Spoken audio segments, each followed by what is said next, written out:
ప్రభువైన యేసు క్రీస్తు నామంలో ఆసక్తితో దేవుని సముఖములో చేరిన మీ అందరికీ ప్రభునామమున శుభములు వందనాలు తెలియచేస్తూ ఉన్నాను. ప్రభునందు ప్రేమణ దౌంబిడ్లారా, ఈ శ్రేష్టమైన సమయానికి దేవుడిచ్చిన లేఖన భాగమును ధ్యానము చేద్దాం. మత్తయి సువార్త 15వ అధ్యాయము 32 నుండి 39 వచనాల వరకు గల లేఖన భాగాన్ని ధ్యానం చేద్దాం. 32వ వచనాన్ని చదువుతున్నాను. అంతటా యేసు తన శిష్యులను పిలిచి, ఈ జనులు నేటికి 3 దినముల నుండి నా యొద్దనున్నారు. వారికి తిననేమీ లేదు గనుక వారి మీద కనికరపడుచున్నాను. వారు మార్గములలో మూర్ఛపోవుదురేమో అని వారిని ఉపవాసముతో పంపివేయుటకు నాకు మనస్సు లేదని వారితో చెప్పగా. ప్రేమణ దౌంబిడ్లారా, యేసు క్రీస్తు ప్రభుల వారు ఈ లోకములో జీవించినటువంటి కాలములో మరి అనేక ప్రాంతాలను సంచరించి ఆయా ప్రాంతాలలోనికి వెళుచున్నప్పుడు అనేక మంది ప్రజలు యేసు క్రీస్తు ప్రభుల వారిని వెంబడించిన పరిస్థితులు మనము చూసాము. ఆయన ఎక్కడికి వెళ్తే అక్కడ తండోపతండాలుగా ప్రజలు ఆయనను వెంబడించేవారు. ఇలాంటి తరుణములో యేసుక్రీస్తు ప్రభుల వారు మరి గలిలయ సముద్ర తీర ప్రాంతంలో ఉన్నటువంటి ఆ ఎత్తైనటువంటి ప్రదేశములో ప్రజలందరూ సమకూర్చబడి ఉంటుండగా వారికి చక్కటి బోధ చేయుట మనము గమనించవచ్చు పై వచనాలలో. అదే క్రమములో అనేక మంది అంగవైకల్యము కలిగి, అనారోగ్యము కలిగి, భయంకరమైనటువంటి దీర్ఘకాలిక వ్యాధుల చేత పీడించబడిన వారు సహితము యేసు క్రీస్తు ప్రభుల వారి ద్వారా పరిపూర్ణమైనటువంటి స్వస్థత పొందుకొని క్షేమముగా తిరిగి వారి గృహాలను చేరుకున్నటువంటి పరిస్థితులను, అనారోగ్యముతో వచ్చిన వారెల్లరూ కూడా స్వస్థచిత్తులై వెళ్ళిన పరిస్థితులను మనం గమనించవచ్చు. అయితే ఈ రీతిగా దరిదాపుగా 3 రోజుల నుండి అసలు ఆకలి దప్పిలో తెలియకుండా, వారికి త్రాగుటకు నీళ్లు లేకుండా, తినడానికి ఆహారం లేకుండా, కేవలము యేసు ప్రభుల వారి బోధనలు మాత్రమే వింటూ 3 రోజులు అలాగే గడిచారు అనంటే ఎంత విచిత్రమో కదా.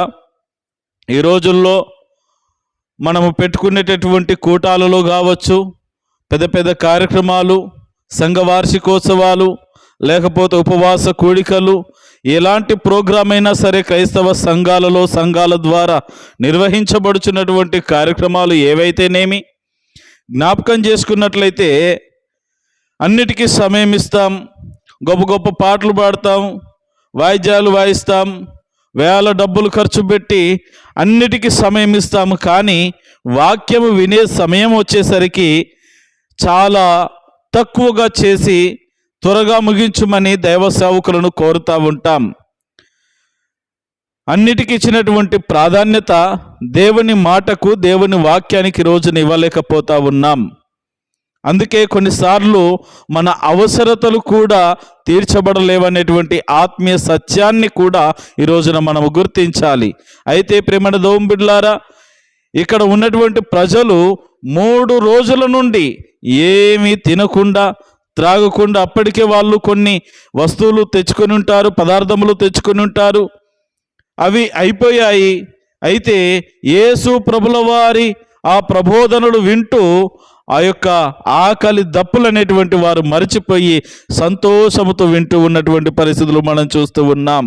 అయితే యేసు ప్రభుల వారు వారిని గుర్తించి ఉన్నాడు. ఇదిగో నేటికి 3 దినముల నుండి ఈ జనులు నా యొద్ద ఉన్నారు. వారికి తినడానికి ఏమీ లేదు. వాళ్ళు ఆకలితో ఉన్నారు, వాళ్ళు దాహముతో ఉన్నారు. వీళ్ళకు ఏదైనా పెట్టి పంపిస్తే బాగుంటుంది. నేను వారి మీద కనికరపడుతూ ఉన్నాను. చాలా దూర ప్రాంతాల నుండి వచ్చిన వారు ఉన్నారు. ఇప్పుడు సడన్గా మీటింగు వదిలిపెట్టామంటే మార్గ మధ్యలో మూర్ఛెల్లి పడిపోతారేమో, కాబట్టి వీరందరికీ భోజనము సిద్ధము చేద్దామని శిష్యులతో సంబోధిస్తున్నటువంటి తరుణాన్ని ఇక్కడ మనం చూడవచ్చును. అప్పుడు శిష్యులు అంటా ఉన్నారు, ప్రభువా, ఒకరిద్దరు 10 మంది కంటే ఏదో తిప్పలు పడింత ఆహారము సిద్ధం చేయగలము, కానీ ఇక్కడ దరిదాపుగా చాలామంది ఉన్నారు, 5,000 మంది ఉన్నారు. ఇంతమందికి ఆహారం ఎక్కడి నుండి పట్టుకొస్తాము? ఎక్కడ దొరుకుతుంది? సరే, ఒకవేళ ఆర్డర్ ఇచ్చి చేపిద్దామన్నా కానీ ఇప్పటికిప్పుడు అంటే అంత ఆహారం ఎక్కడి నుండి? అసలు ధనము లేదు, ఒక సమస్య అయితే. రెండో సమస్య ఏంటంటే, ఒకవేళ ధనమున్నా ఇప్పటికిప్పుడు ఆహారము దొరుకుట అసాధ్యము కదా అని యేసు ప్రభుల వారితో ఆ శిష్యులు మాట్లాడుట మనం గమనించవచ్చు. అయితే యేసు, మీ యొద్ద ఎన్ని రొట్టెలు ఉన్నవని వారిని అడగగా, వారు 7 రొట్టెలను కొన్ని చిన్న చేపలు ఉన్నవని చెప్పిరి. యేసు ప్రభుల వారు అన్నటువంటి మాట, మీరు ఎక్కడి నుండో తీసుకురావడం ఏంటి? అసలు మీ దగ్గర ఏమున్నది? మీ దగ్గర ఉన్నది నాకు తెలియజెప్పమని చెప్పినప్పుడు వారు చెప్పినటువంటి మాట, ప్రభువా, మా దగ్గర 7 రొట్టెలు కొన్ని చిన్న చేపలు ఉన్నవని చెప్పిరి. అప్పుడు ఆయన నేల మీద కూర్చునుడని జన సమూహమునకు ఆజ్ఞాపించి ఆ 7 రొట్టెలను ఆ చేపలను పట్టుకొని కృతజ్ఞతాస్తుతులు చెల్లించి వాటిని విరిచి తన శిష్యులకు ఇచ్చెను. శిష్యులు జన సమూహమునకు వడ్డించిరి. వారందరూ తిని తృప్తి పొందిన మీదట మిగిలిన 7 ముక్కలు 7 గంపల నిండా ఎత్తిరి. స్త్రీలను పిల్లలను గాక తినిన వారు 4,000 మంది పురుషులు. ఇది రెండవసారి చేసినటువంటి అద్భుతం. మొదటిసారి 5 రొట్టెలు 2 చేపలు 5,000 మందికి పంచి ఉంటుండగా, రెండవ మారు 7 రొట్టెలు 2 చిన్న చేపలు మరి 4,000 మందికి పంచినట్లుగా మనము గమనించవచ్చు. ప్రేమణ దేవుని బిడ్డలారా, 7 రొట్టెలు కొన్ని చిన్న చేపలు ఇక్కడ మనం గమనిస్తూ ఉన్నాం. ఇదిగో, వారు తీసుకొచ్చింది 7 రొట్టెలు మాత్రమే, కొన్ని చిన్న చేపలు. అవి మహా అంటే ఒక 2-3 సరిపోయేటటువంటి ఆహారము మాత్రమే యేసు ప్రభుల వారి దగ్గరికి శిష్యులు తీసుకురావడం జరిగింది. అక్కడ తీసుకొచ్చినటువంటి ప్రజలలో ఎవరో ఒకరు అందచేయుట వలన అది తీసుకొని వారు ప్రభు దగ్గరికి రావడంతో ప్రభుల వారు దానిని చాలా చక్కగా ఆశీర్వదించాడు. ప్రభుల వారు చేసిన పని ఏంటంటే, వాటిని ఆశీర్వదించాడు, కృతజ్ఞతాస్తుతులు చెల్లించాడు. కృతజ్ఞతాస్తుతులు చెల్లించి తన శిష్యులకు అప్పగించగా వారు వెళ్ళి జన సమూహమునకు వడ్డించారు. అందరూ సంతృప్తిగా తిన్నారు. సంతృప్తిగా తిని ఏమాత్రం మిగిల్చకుండా, అనగా వేస్ట్ కాకుండా, వారు ఎంత కావాలో అంత ఏమాత్రం మిగిల్చకుండా సంతృప్తిగా తిన్నారు.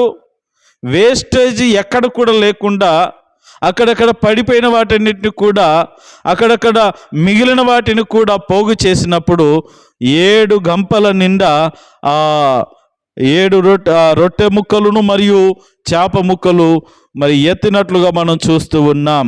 ప్రేమణ దేవుని బిడ్డలారా, తరువాత ఆయన జన సమూహమును పంపివేసి దోణ ఎక్కి మగదాను ప్రాంతములకు వచ్చెను అని ఇక్కడ వ్రాయబడి ఉన్నది.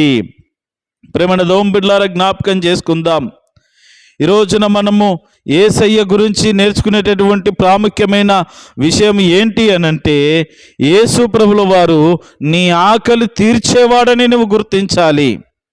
ఆయన మన ప్రాణమును తృప్తిపరిచేవాడని మనము జ్ఞాపకం చేసుకోవాలి. అలసి సొలిసిన ప్రాణాలను బలపరిచేవాడని జ్ఞాపకం చేసుకోవాలి. ఇదిగో, ఆకలితో అలమటిస్తున్నటువంటి ప్రజలను యేసు ప్రభుల వారి చూచి కనికరపడి వారి ఆకలి తీర్చడానికి ఒక మహా గొప్ప అద్భుతాన్ని చేశాడు. ఈ రోజున నీ జీవితంలో, నీ కుటుంబంలో కరువు ఉన్నదా? నీ జీవితంలో మరి ఆకలి దప్పులతో నువ్వు అలమటిస్తూ ఉన్నావేమో. ఇదిగో, యేసయ్య దగ్గర సమృద్ధి ఉన్నది. యేసయ్య దగ్గర జీవాహారం ఉన్నది. ఇక్కడ పంచిపెట్టినది శారీర సంబంధమైనటువంటి ఆహారమే కానీ అంతకు పూర్వము వారికి జీవాహారాన్ని, బలమైన వాక్య సందేశాన్ని వారికి అందచేయడం జరిగింది. ఈ రోజున ప్రేమణ దేవుని బిడ్డలారా, యేసు ప్రభుల వారి దగ్గరికి వచ్చినప్పుడు ఇదిగో జీవ గ్రంథములో వ్రాయబడినటువంటి ఈ మాటల ద్వారా దేవుడు నీకు జీవాహారమును అందచేసి, అంత మాత్రమే కాకుండా నువ్వు దేవుని సన్నిధికి వచ్చి దేవుని మాటలు వినినందున తద్వారా వచ్చేటటువంటి ఈ శారీర సంబంధమైనటువంటి ఈ సామాజికమైనటువంటి ఆశీర్వాదాలను కూడా, ఈ అక్షయమైన ప్రతి ఆహారాన్ని కూడా నువ్వు పొందుకొనగలవు. అయితే జ్ఞాపకం చేసుకోవాలి, రోజున యేసయ్య మన అవసరతలు తీర్చేవాడిగా కనబడుచున్నాడు. మనకు ఆహారము పెట్టేవాడిగా జ్ఞాపకము చేసుకోవాలి. మరి ఆయన సన్నిధిలో ఉన్న వారిని ఎవరిని కూడా ఆయన ఆకలి కొననీయడు.